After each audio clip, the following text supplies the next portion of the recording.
सबसे बड़ा exchange Bombay stock exchange बनाया गया। इसके अलावा आरबीआई, सेबी जैसे भारत के बड़े इंस्टीट्यूट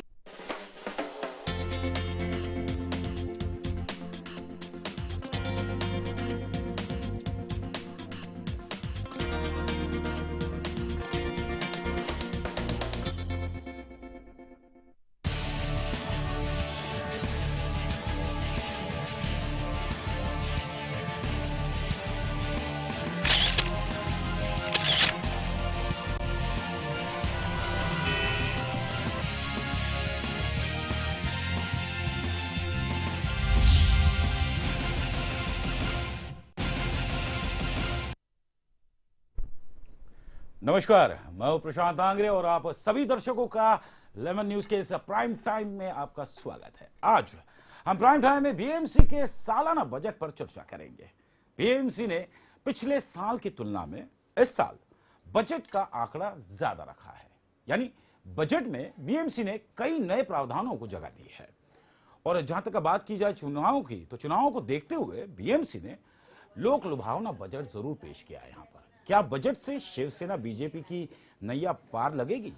आखिरकार बजट कितना पास कितना फेल है, ये तो आने वाला वक्त ही बताएगा और आने वाला समय ही इसका बयान देगा। लेकिन इस चर्चा में हमारे साथ जो मेहमान इस वक्त जुड़े हुए हैं, जिनसे हमारा सीधा सवाल रहेगा इन तमाम चीजों के ऊपर। सबसे पहले उनका तारुफ करवाता हूं। हमारे साथ में यहाँ पे मौजूद है ज्ञानमूर्ति शर्मा जी, और हमारे साथ फोन लाइन पे बने रहेंगे मोहसिन हैदर, जो कि कांग्रेस के नगर सेवक है।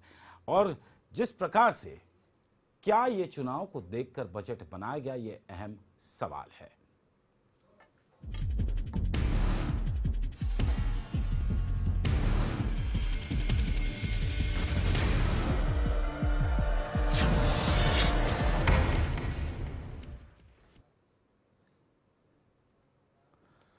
तो बीएमसी का साल 2014 और 15 का बजट आखिरकार पेश हो ही गया है। इस साल बीएमसी की ओर से 31,178 करोड़ रुपयों का बजट पास किया गया है।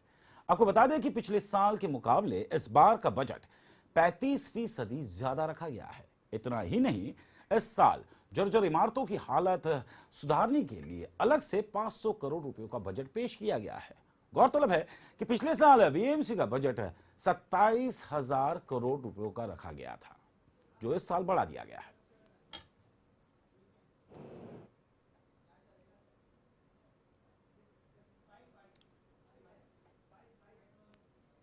और चलिए, ये जो डिपार्टमेंट ऑफ बिजनेस डेवलपमेंट हम इस साल स्थापन करने जा रहे हैं, उसका मैंने जैसे बताया कि आजकल कई संस्थाएं हैं जो अलग अलग शहरों का या देशों का या राज्यों का मूल्यांकन करती हैं। ईज ऑफ डूइंग बिजनेस, इसका एक इंडेक्स बनाया जाता है। कौन सी जगह ऐसी है जहां पर आप आसानी से बिजनेस कर सकते हैं। तो ये जो एक इंडेक्स आजकल बनने लगा है, उससे कई लोगों को उससे एक ये होता है कि ये शहर का दर्जा क्या है। तो हम ये चाहते हैं कि मुंबई में ईज ऑफ डूइंग बिजनेस, इस इंडेक्स के ऊपर हमारा नंबर हमेशा ऊंचा रहे, और इसके लिए हम ये डिपार्टमेंट बना रहे हैं। उसका काम ये रहेगा कि अलग अलग इंडस्ट्री, बिजनेस, उनसे, उनके जो एसोसिएशन है उनसे चर्चा करेंगे, और जहां जहां भी बिजनेस करने में दिक्कतें आती हैं उन दिक्कतों को हटाया जाएगा, ताकि हम हमेशा ईज ऑफ डूइंग बिजनेस के इंडेक्स पे हमारा नंबर ऊंचा रहे। तो आपने सुना सीताराम कुंटे, जो कि मनपा आयुक्त है। इन्होंने अपनी बातों को यहाँ पे रखा बजट से मुतल्लिक। लेकिन इस वक्त इस चर्चा में हमारे साथ जो मेहमान इस वक्त स्टूडियो में मौजूद है, ज्ञानमूर्ति शर्मा जी। शर्मा जी, आपसे जरूर यहाँ पे जानने की कोशिश करूंगा कि कुछ आप अपनी तरफ से ज्ञान डालें कि क्या ये बजट का मुंबईकरों को फायदा है या नहीं। नहीं, बेशक फायदा है जी। सन 2014 और 15 का जो बजट पेश किया गया कल स्टैंडिंग कमेटी में, बहुत ही अच्छा, बेहतर और आम जो मुंबईकर हैं उनकी सारी मूलभूत सुविधाओं का ध्यान में रखते हुए बजट बनाया गया है। विशेष करके इस बार जैसे आपने बताया कि जो जर्जर इमारतें हैं उसके लिए 540 करोड़ रुपए का प्रावधान किया गया है। विशेष करके लोगों के स्वास्थ्य पर भी ध्यान दिया गया है। कैंसर के 2 हॉस्पिटल अब नए आने वाले हैं, रे रोड में और कमाटीपुरा में। टीबी के भी पेशेंट इस बार बढ़ रहे हैं, तो उस पर भी हमने ध्यान रखा है, उसके लिए भी एक अलग से प्रावधान किया है। और हर मानसून में जब समस्या आती है रोड को लेकर के, उसमें भी हमने अच्छा बजट का प्रावधान किया है। आपके हिसाब से बजट अच्छा है? अच्छा ही। चलिए, इस वक्त हमारे साथ फोन लाइन पे मोहसिन हैदर जी हमारे साथ जुड़ रहे हैं, जो कि कांग्रेस की ओर से है। मोहसिन हैदर जी, सबसे पहले लेमन न्यूज में आपका स्वागत है। धन्यवाद, बोलिए सर। मोहसिन जी, जो बजट आज पेश किया गया है लगभग 31,178 करोड़ का, क्या ये बजट आपके दृष्टिकोण से, जिसमें 35% की वृद्धि की गई है पिछले साल की तुलना में, तो क्या ये मुंबईकरों के लिए कारगर साबित है? देखिए, पहली बात तो यह है कि पिछले साल जो बजट पेश की गई थी जी, पहले ये पता करना है कि उसमें कितना अमली जामा पहना है, क्या क्या काम किए है उसमें। अब होता ही मुंबई महानगर पालिका के बजट जी कि मेरी तनख्वाह 10,000 रुपए हो जी, और मैं तनख्वाह पहली तारीख से 30 तारीख तक जेब में लेके घूमता हूँ, उसका खर्च नहीं करता हूँ, तो पैसा बच जाते हैं मेरे। जी जी जी, तो मैं खर्च ही नहीं करूंगा लोगों को बताने के लिए 31,000 करोड़ की जो है बजट मुंबई म्युनिसिपल कॉर्पोरेशन पेश करती है और उसका इम्प्लीमेंटेशन नहीं। जी। अब पिछले साल का बजट देखिए तो 20-25% भी इम्प्लीमेंटेशन नहीं होगा। जी, मोहसिन हैदर जी, आपने जो सवाल यहाँ पे उठाए हैं, इस सवाल का जवाब हम अपने जो मेहमान है ज्ञान मूर्ति शर्मा जी भाजपा की ओर से, इनसे इस सवाल का जवाब लेंगे। लेकिन मैं चाहूंगा कि प्लीज आप फोन लाइन पे हमारे साथ बने रहिए। यहाँ पे रुकेंगे एक छोटे से ब्रेक के लिए, और ब्रेक के बाद जल्द लौट के आते हैं और अपनी चर्चा को आगे बढ़ाते हैं, एक छोटे से ब्रेक के बाद।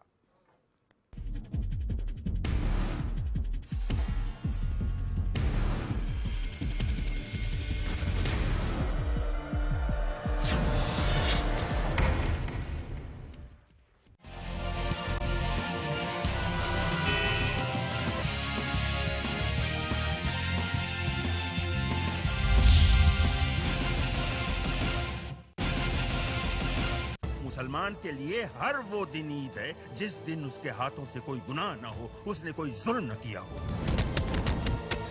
जिस राह पे बेगुनाह लोगों की लाशें बिछी हो, वो और चाहे जो भी हो, अल्लाह की राह तो नहीं हो सकती।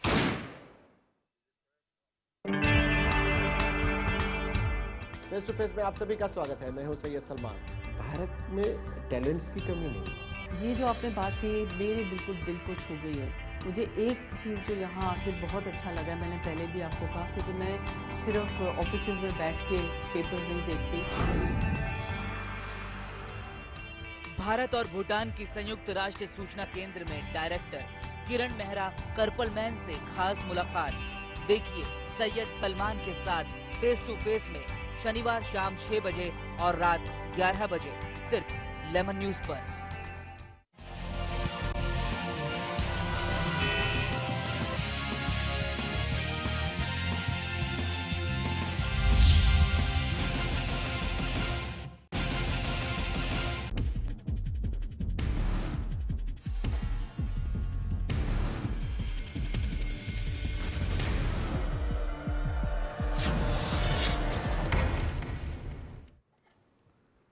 तो ब्रेक के बाद एक बार फिर आप तमाम दर्शकों का स्वागत है। हमारी चर्चा जारी है अपने मेहमानों के साथ में। ब्रेक में जाने से पहले मोहसिन हैदर जी ने एक काफी अहम सवाल यहाँ पे उठाया था। मैं चाहूंगा शर्मा जी कि आप इसका जवाब दें कि पिछले साल की तुलना में 35% की जो वृद्धि इस बजट में की गई है, सीधा सीधा आरोप है मोहसिन हैदर जी का कि आपने पैसे खर्च ही नहीं किए, यानी आपके पास बैलेंस था जो आपने कैरी फॉरवर्ड किया। क्या वजह है कि ये बैलेंस रहा? मोहसिन हैदर जी का क्रिटिसिज्म करने का अधिकार है क्योंकि वो अपोजिशन में बैठे हैं और ऐसा पिछले 15 वर्षों से 17 वर्षों से कांग्रेस के लोग करते चले आ रहे हैं। हर बार बजट में वो यही बात कहते हैं कि हमने यूटिलाइज नहीं किया है। माना कि बजट यूज करने में थोड़ा लेट हुए हैं हम, उसका कारण भी मोहसिन हैदर जी अच्छी तरह जानते हैं कि CWC सिस्टम को चेंज करके इन्होंने ई टेंडरिंग सिस्टम लाई थी जिसमें सारा बजट जो है रुका पड़ा था। लेकिन अभी पिछले 1 महीना पहले CWC सिस्टम आया हुआ है जिसमें सारे कारपोरेटर या बाकी कामों में गति आई हुई है और उसका यूटिलाइजेशन हुआ है। और मेरे अंदाज से जहां तक मैंने डिपार्टमेंट से बात की थी तो 62% तक का अब तक का बजट यूज हो चुका है। आने वाले 1 महीने में भी उसका उपयोग हो जाएगा। मार्च के पहले सारे बजट यूज हो जाएंगे। ये कहना कि नहीं बजट का उपयोग नहीं होता, ये क्रिटिसिज्म करना उनका अधिकार है। इसके लिए वो लेकिन मोहसिन हैदर जी, आपने जवाब को सुना, क्या रिएक्ट करना चाहोगे इसके ऊपर? ज्ञान मूर्ति शर्मा जी ने अपनी बातों को रखा है यहाँ पर।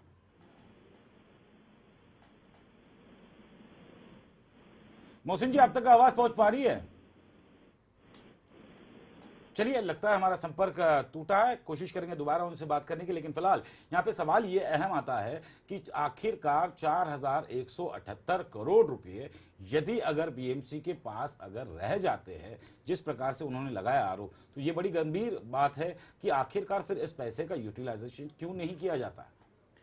नहीं, देखिए ऐसा है कि आप जो कह रहे हैं कि 4178 बजट रह गया, ऐसा नहीं है। बजट मतलब क्या होता है कि आने वाले वर्ष में, एक वर्ष में आप क्या क्या बातों पे खर्चा करेंगे। शिक्षा हो गई, रोड हो गया, पानी की समस्या हो गई, स्वास्थ्य का हो गया, फिर एजुकेशन हो गया, ऐसे तमाम, स्टॉर्म वाटर ड्रेन हो गया, SWD हो गया, कचरे की समस्या, इन सब बातों के ऊपर से आपका प्लान क्या है, ये बातों को लेकर के बजट बनाया जाता है। जो हर पिछले साल से अपग्रेड करते हैं, हम अंदाज लगाते हैं कि इस बार हम अमुक समस्या पे ज्यादा खर्चा करेंगे, और उस बात से हमने इस बार अच्छा बजट लिया है। इस बार आप यकीन नहीं करेंगे, 25% बजट तो हमने गरीबों के लिए भी रखा है कि गरीब की भी एक अपग्रेडेशन हो, और उनके लिए भी हम 25% खर्चा करने जा रहे हैं। चलिए, इस वक्त मोहसिन हैदर जी हमारे साथ जुड़े हुए हैं। मोहसिन हैदर जी, शर्मा जी का साफ तौर पे कहना है कि आप विपक्ष में बैठे हो, इसके लिए विरोध करना स्वाभाविक है, क्या जवाब देंगे आप इनको?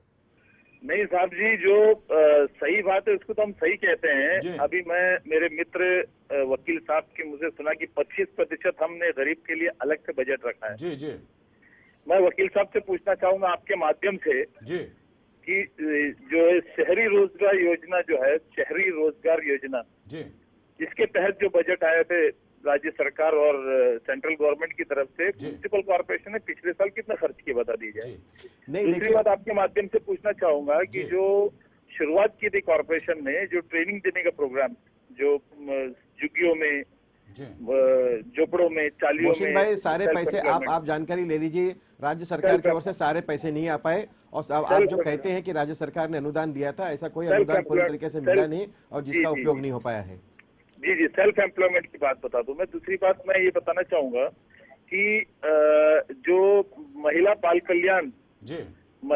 कल्याण के जरिए वकील साहब, जो पिछले साल से मशीनें और घरघंटी वगैरह बांटने के अर्ज ली गई थी महिलाओं के साथ मुंबई महानगर पालिका ने, कि हम जो है आपको मुफ्त में घरघंटी, मशीनें, ताकि आप घर बैठकर कारोबार करोगे। तो जो एप्लीकेशन लिए थे, एक भी पिछले साल का इन्होंने दिया नहीं है महिला बाल कल्याण के जरिए। नहीं, मैं आपको बता दूं कि महिला बाल कल्याण की तरफ से हजारों महिला बचत गट को जो फॉर्मेशन किया गया और उनको एलोकेशन का अब चालू हो गया। मैंने आपको पहले ही कहा कि मार्च के पूरा होने के पहले आपको सारे रिजल्ट दिखाई देंगे। अब उसका अमल होना अब शुरू हो चुका है। ऐसे सारे महिला बचत गट को ट्रेनिंग देना शुरुआत हो गई है। अभी कई वार्डों में अभी पिछले 15 दिन पहले शुरुआत हुई है इस बात को। चलिए, यहाँ पर मोहसिन हैदर जी, यहाँ पर अहम सवाल ये है आपसे कि 5 राज्यों का भी बजट इतना नहीं है जितना कि मनपा का है, मुंबई मनपा का 31,000 करोड़ का बजट। ये कोई मामूली बजट नहीं है। एक विपक्ष के नाते ये पैसे जब दिए जाते हैं, इसका डिस्ट्रीब्यूशन, इसका इम्प्लीमेंटेशन, इसके ऊपर रख रखाव, क्या वाकई जिन चीजों के लिए जो चीजें अलॉट की जा रही है, पैसे दिए जा रहे हैं, क्या उसका लेखा जोखा भी होता है या नहीं? जी बिल्कुल, इसका लेखा जोखा होता है, लेकिन पता यूं ही चलता है कि जो जितने बजटरी प्रोविजंस होते हैं उतना इम्प्लीमेंटेशन नहीं होगा, तो उतना काम नहीं कर पाते हैं। ये एक तरफ से ये एक दिखावा, एक नुमाइश है कि इतना जबरदस्त हमारा बजट है, लेकिन हकीकत में वो उतना इम्प्लीमेंटेशन होता नहीं। आप हर साल का देखोगे तो मुश्किल से कहीं 20%, 25% या बजटरी प्रोविजन तो करते हैं, ऐसे बजटरी प्रोविजन करते हैं, इसको इम्प्लीमेंटेशन करना मुश्किल, इम्प्लीमेंटेशन होता नहीं है, या कोई और वो वैसे की वैसे हो जाता है, लैप्स हो जाता है। अब ये एक तरह से एक गुलाबी सपना जिसको कही जाती है मुंबई महानगर पालिका दिखाते हैं एक उम्मीद के साथ कि भाई अब जो है इस तरह का जबरदस्त बजट हमने पेश किया, मुंबई शहर में कोई तकलीफें नहीं आएगी, खड्डे भर दी जाएंगे, रास्ते बनेंगे और गरीबों का हमने ख्याल रखा। ये तमाम चीजें सिर्फ दिखावा होता है, बोलने के लिए ठीक होता है, लेकिन इम्प्लीमेंटेशन नहीं हो पाता। आपने देखा होगा पिछले कुछ दिनों से अखबार में जो है एक वार्ड वाइज कितने लोग कितने कॉर्पोरेशन के काम से खुश है, तो आप देखोगे कि ज्यादातर लोग मोहसिन भाई यदि समय रहते आप लोगों ने साथ दिया होता, कमिश्नर के खिलाफ आवाज उठाई होती, जो आपने बहुत देर बाद आवाज उठाई, हमारे साथ में आवाज उठाने में देर कर दी आपने ई टेंडरिंग सिस्टम का विरोध आपने भी किया था, सभी लोगों ने किया था, लेकिन इस ई टेंडरिंग का विरोध यदि आप शुरुआत में ही कर दिए होते तो लोगों की समस्या हल हो गई थी समय पे। आप भी जानते हैं, आप काफी पुराने नगर सेवक हैं, कि दोनों के काम में कितना डिफरेंस था। एक काम जो 2 दिन में हो जाना चाहिए था, वो ई टेंडरिंग के जरिए 8-8 महीने काम रखड़ता रहा। इसके जिम्मेदार कौन था? ई टेंडरिंग सिस्टम लाने के लिए कौन जिम्मेदार? आप भी जानते हैं कि राज्य सरकार की तरफ से कैसे ये एक स्पॉन्सर्ड चला था कि कैसे सेना बीजेपी को लोगों को बदनाम करने के लिए ई टेंडरिंग सिस्टम लाओ और हम चलिए अगर ई टेंडरिंग को अगर यहाँ पे मोहसिन भाई, वही मैंने आपसे कहना चाहता था, ई टेंडरिंग पहले महानगर पालिका में लाई गई। ये तो पत्रकार और मीडिया की देन है कि इन लोगों ने आवाज उठाई। सुनिए भैया, फिर ये आवाज उठाने के बाद में ये ई टेंडरिंग महाड़ा में चली गई और महाड़ा में जाने के बाद में आज आमदार भी परेशान है। शर्मा जी और मोहसिन जी, ई टेंडरिंग तो एक बहुत बड़ा मसला है, लेकिन अगर मैं आम मुंबईकरों की बात करूंगा यहाँ पे, जो मुंबई का टैक्स देता है और जिसके बदौलत ये बजट बना हुआ है, मुंबईकर ये चाहता है उसकी सुख सुविधाएं, मुंबईकर चाहता है उसे अच्छी सड़क मिले। 3,331 करोड़ रुपए प्रावधान रखा गया है सड़क को लेके। आप भी पूरे मुंबई में ट्रैवल करते हो, मैं भी करता हूं, हमारी जनता भी करती है और शर्मा जी आप भी करते हो। क्या आज सड़कें उस लेवल की है या नहीं?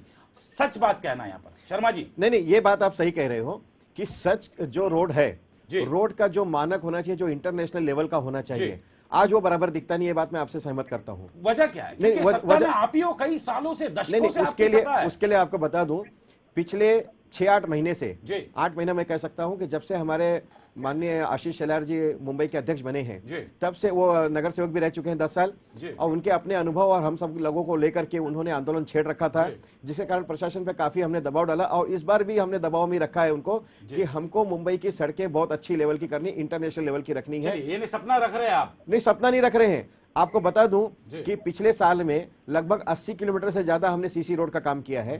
इस बार 300 किलोमीटर तक का हम मतलब प्रावधान रख रहे हैं। हम 300 किलोमीटर तक हम ज्यादा से ज्यादा रोड बना सके, ऐसा हमने प्रावधान रखा हुआ है। चलिए, आपने प्रावधान रखा है, इसके ऊपर रिएक्शन मैं जरूर लूंगा मोहसिन जी आपका, लेकिन प्लीज आप हमारे साथ फोन लाइन पे बने रहिए। फिलहाल यहाँ पे रुकेंगे एक छोटे से ब्रेक के लिए और अपनी चर्चा को आगे बढ़ाएंगे एक छोटे से ब्रेक के बाद।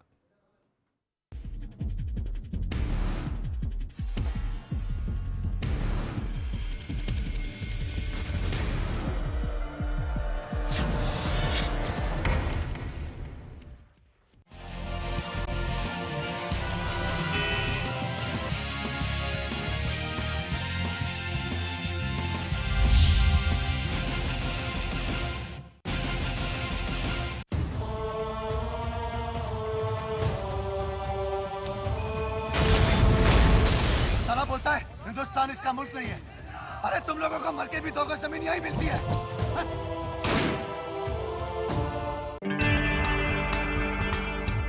फेस टू फेस में आप सभी का स्वागत है। मैं हूं सैयद सलमान।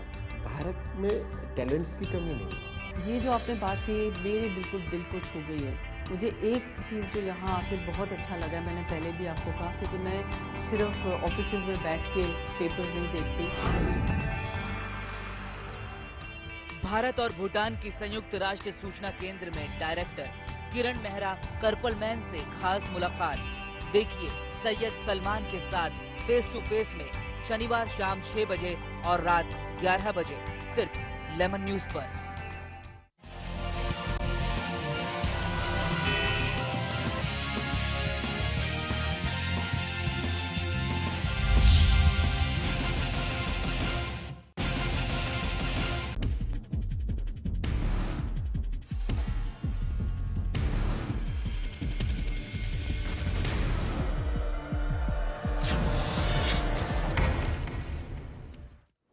ब्रेक के बाद एक बार फिर आप तमाम दर्शकों का स्वागत है और हमारी चर्चा जारी अपने मेहमानों के साथ में सीधे चलते मोहसिन हैदर जी के पास में। मोहसिन जी, आप तक मेरी आवाज पहुंच रही है?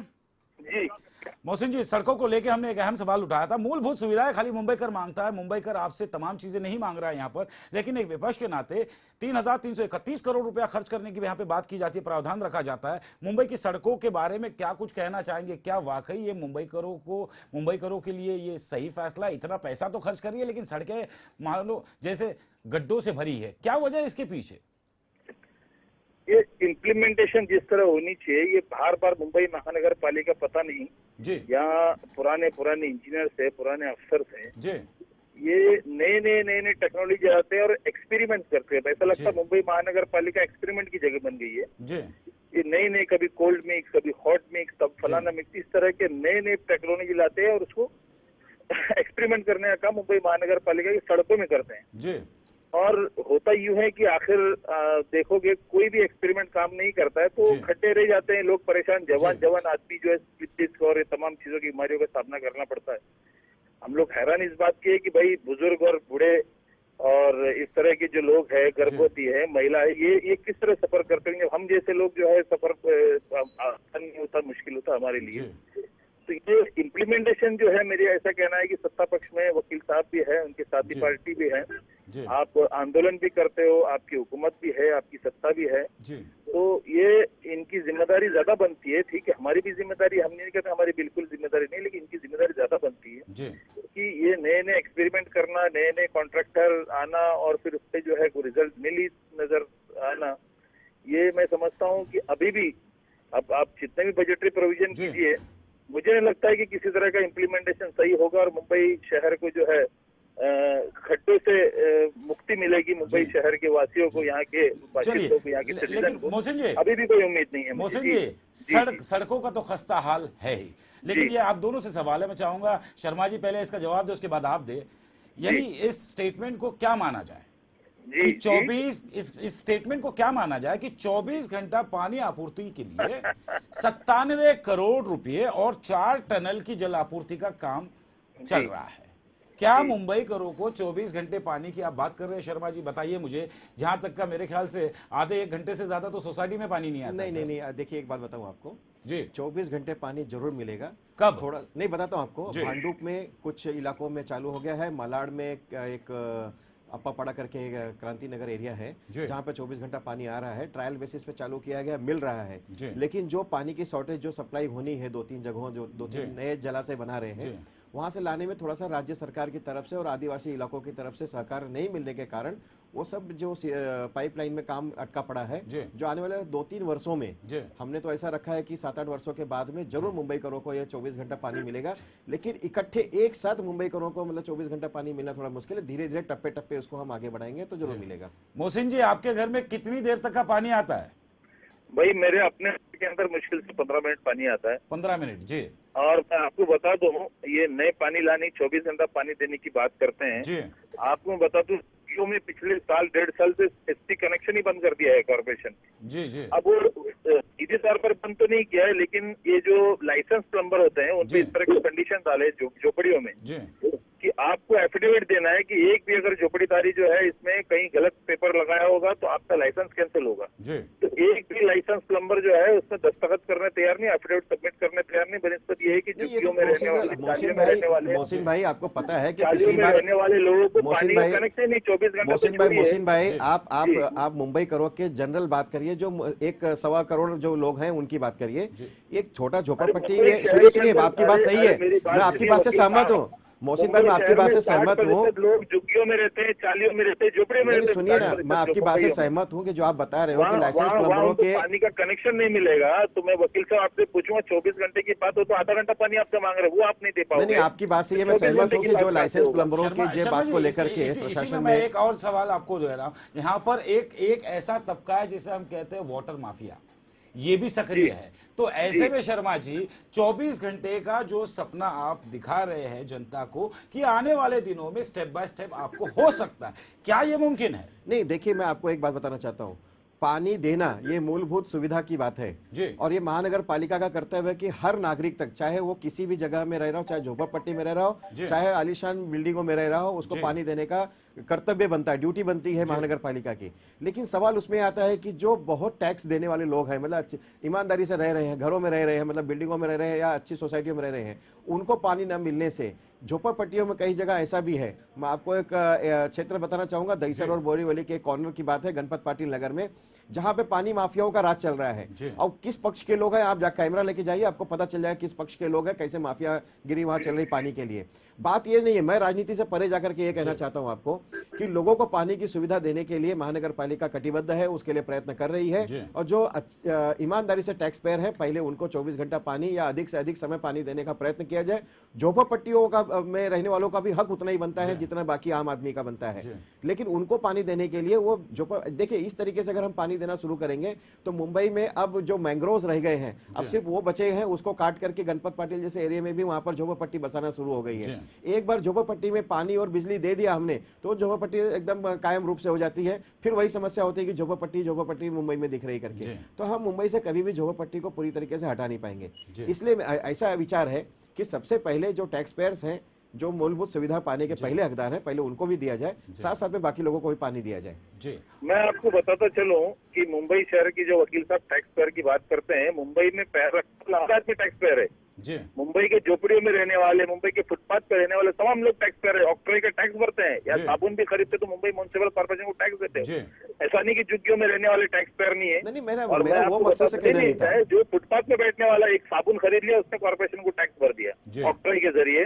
तो मैं आपको बता दूं, जब आप लीगल कनेक्शन दोगे नहीं, अब पानी एसेंशियल सर्विस आप ही मानते हो, अब लीगल कनेक्शन नहीं दोगे तो माफिया के हुक्म चलेगा, माफिया राज चलेगा यहाँ पर क्योंकि लोगों को पानी की जरूरत है। लेकिन अब वो लीगल में दोगे नहीं उसको, और इस तरह के माफिया का जो है वो शुरुआत हो जाएगी। तो पानी जो है वो, मैं माफ करना, पानी में कहूँगा ये कोई झोपड़पट्टियों को जो है रेगुलेट करने का मादा ना हो, उसका जो है कोई लाइसेंस ना हो, लेकिन पानी हर आदमी को जरूरत है भाई। वो पैसा देके तैयार है, तो सभी को आप पैसा लेके तो पानी नहीं दोगे तो फिर वो माफिया चलेगा और इस तरह के जो है रास्ते चलेंगे और वो टैंकर माफिया अलग से चलेगा। तो पानी अगर सही सिस्टमेटिकली अगर डिस्ट्रीब्यूशन हो और हर आदमी को मिले, मैं नहीं समझता हूँ कि इस तरह के जो है माफिया राज और इस तरह की चीजें होगी। ये तो पानी, देखिए सड़क की पहले हमने चर्चा की, सड़क पे काफी सारे सवाल है गड्ढों की वजह से, पानी के ऊपर हमने चर्चा की। अब हेल्थ रिलेटेड मैं आप दोनों से सवाल पूछ रहा हूँ कि जितने भी अस्पताल है मनपा के, क्या उसके अंदर जो मरीज है, क्या उनका सही प्रारूप में उनका इलाज होता है, क्या उसका मॉडिफिकेशन हुआ है, क्या उसमें कुछ बदलाव आया है, किस प्रकार की सहूलियतों का यहाँ पे ऐलान किया जाता है? शर्मा जी, मैं चाहूंगा आप संक्षेप में बताएं, क्योंकि मुंबई में ऐसा तबका है जो मनपा अस्पताल के सबसे ज्यादा धक्के खाता है, वो प्राइवेट अफोर्ड नहीं कर सकता प्राइवेट डॉक्टर को पैसे, तो ऐसी जनता के लिए क्या प्रावधान रखा गया? शर्मा नहीं, प्रशांत जी, मैं आपको बताना चाहूंगा, इस बार स्वास्थ्य के लिए पिछली बार से अधिक बजट का प्रावधान किया गया है। लगभग पिछली बार 2545 करोड़ का प्रावधान था, इस बार 2900 के आसपास उसका प्रावधान किया गया है। और आप जो महानगर पालिका जो स्वास्थ्य को लेकर के पिछले कई सालों से बदनाम थी, अब आप उसका रिजल्ट आने वाले 2-3 वर्षों में देखेंगे, क्योंकि भगवती हॉस्पिटल को बंद करके अब जो है बाबा साहब अम्बेडकर जी के नाम से एक बड़ा शताब्दी हॉस्पिटल खोला गया है जो अपनी अच्छी सुविधा दे रहा है।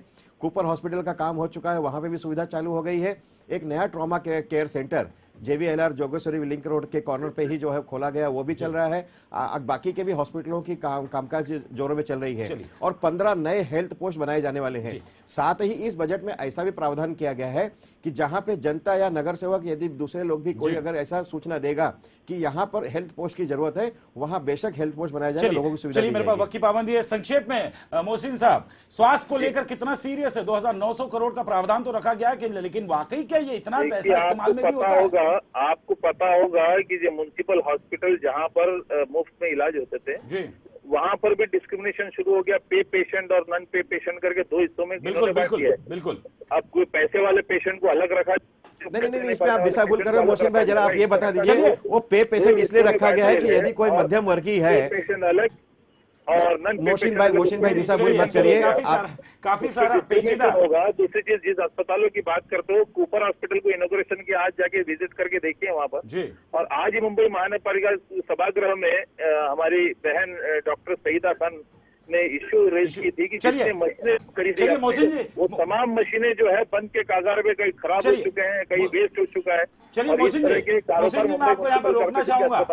मोहसिन जी, मैं आपको रोकना चाहूंगा। बहुत बहुत शुक्रिया मोहसिन हैदर जी आपका, आप इस चर्चा में शामिल हुए, अपनी बातों को रखा।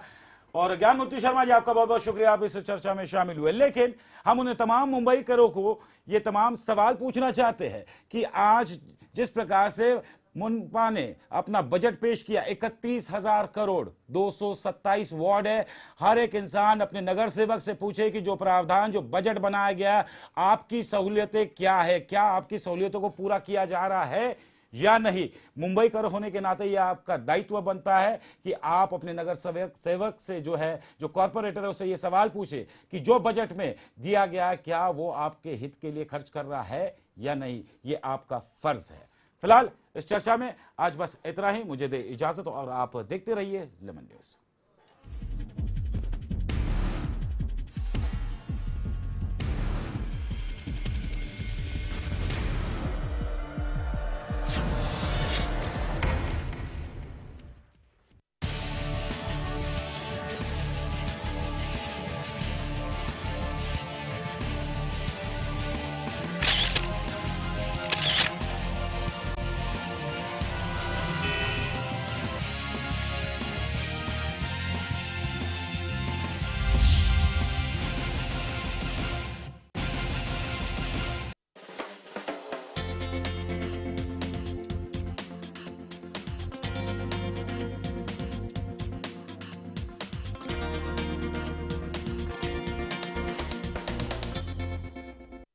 मुसलमान के लिए हर वो दिन ईद है जिस दिन उसके हाथों से कोई गुनाह ना हो, उसने कोई जुल्म न किया हो।